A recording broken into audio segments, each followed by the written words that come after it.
Virgil, a missed opportunity to go 14 points clear at the top of the Premier League table today. Where did Liverpool fall short, would you say? Obviously a very poor first half in terms of the goals we conceded. I think it was so unnecessary in the end. And then obviously you're fighting a very tough battle, but a very, very poor first half as a collective. And like I said, then we try everything in the second half, but if you're you ship 3 goals in the first half, then it's a very difficult task. What would you put that poor first half down to? Did Fulham take you by surprise at all? No surprise at all. I think I've mentioned before, it was always a tough place to come, and I think the intensity that they can bring, obviously they showed, and obviously it was a great goal from us to get 1-0 up. I think obviously then it's individual moments that decided and they can score, and obviously that's the disappointing part of today, a lot. Yeah, Paul, we've talked before the game about the incredibly high standards this season, but actually when you look at that graphic, the Champions League, the Cup final and today, they've lost 3 of the last 4 games.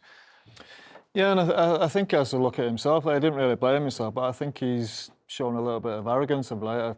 It's almost as if you're not allowed to touch me. And he's been caught out for the goal, so I think Munoz, whichever one it was. Muniz, yeah. Muniz, sorry, but he absolutely bullied him today, and Canate, the other centre-half as well, so I think you need to have a look at yourself. We lauded him for the last 3 or 4 years being one of the best Premier League central defenders there's ever been because of his form, but I think it starts with him, starts with the captain. I think he has to take a little bit of responsibility for that. The bigger picture, they still need 11 points, and they are 11 points clear. Just a little bump in the inevitable road? Yeah, completely. They've done a lot of hard work this season, put themselves in an incredible position, but look, they're not. It's not a situation where a team's done enough to stay up and they can cruise the rest of the season. They've really got to set their standards high. Everybody knows that Liverpool are going to strengthen their squad. So everyone needs to be looking over their shoulders in that team. Arne Slot's there to stay. He's going to be looking at everyone, see how they react, see how they behave. And they want to win this properly. They want to win the title properly and get over the line as deserved winners rather than everyone. There's a potential for a narrative that everyone else was just pretty poor and that's why they won it. When you look at those next 2 games, West Ham and Leicester, you would expect them to win that. But after that, could it be prolonged? You said before the kick-off they want it done as soon as possible. Yeah, it could be prolonged, couldn't it? You'd expect them to beat them 2 teams. West Ham probably be the harder one out of the 2. You just needed someone a bit closer to them. You know, Arsenal have really... Will they be kicking themselves, Arsenal? Yeah, they have to be, because this is a real opportunity for Arsenal, I think. Obviously, with City not being in the...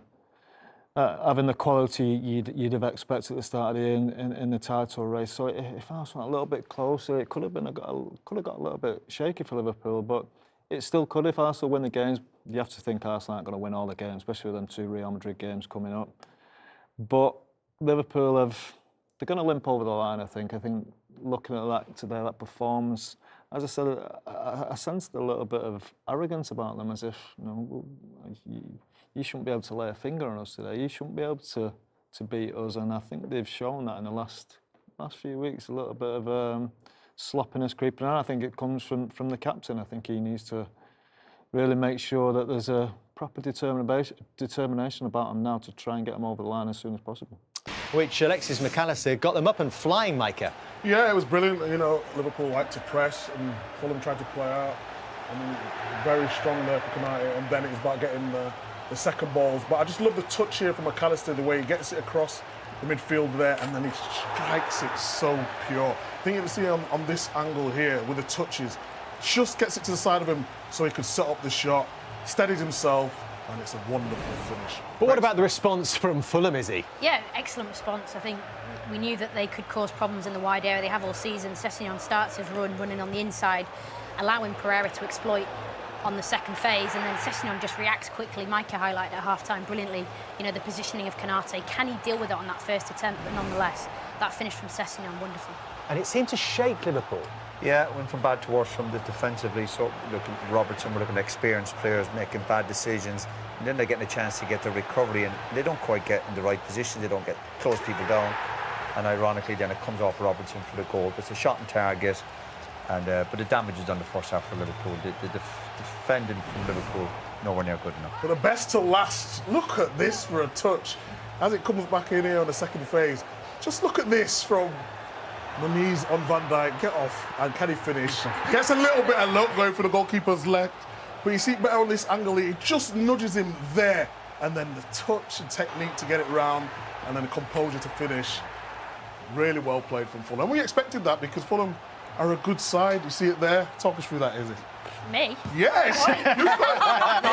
No, I have to say, this for Fulham after a tough week, the Arsenal game and the cup defeat must have really set them back. So this showed great characters to come back from being a goal down. Showed great qualities. And character to get through the second half as well, because Liverpool had just 2 shots in the first half. They had 12 in the second, and when Luis Diaz edged one back, they could have been forgiven for crumbling and going under there, is he? Absolutely. Like Micah said, damage was done in the first half, but this is all about Conor Bradley. The positioning inside as a fullback, but the pass into Diaz is brilliant. And then Diaz with a snapshot finish, and then this, obviously, Elliott. There's probably not many other players you'd want in the league, maybe bar Salah. In these moments, Elliott catches it really well, shapes it, beautiful angle on the ball, but it just hits the underside of the bar, but it wasn't Liverpool's day. Matter of inches, Harvey Elliott, from coming back to haunt Fulham.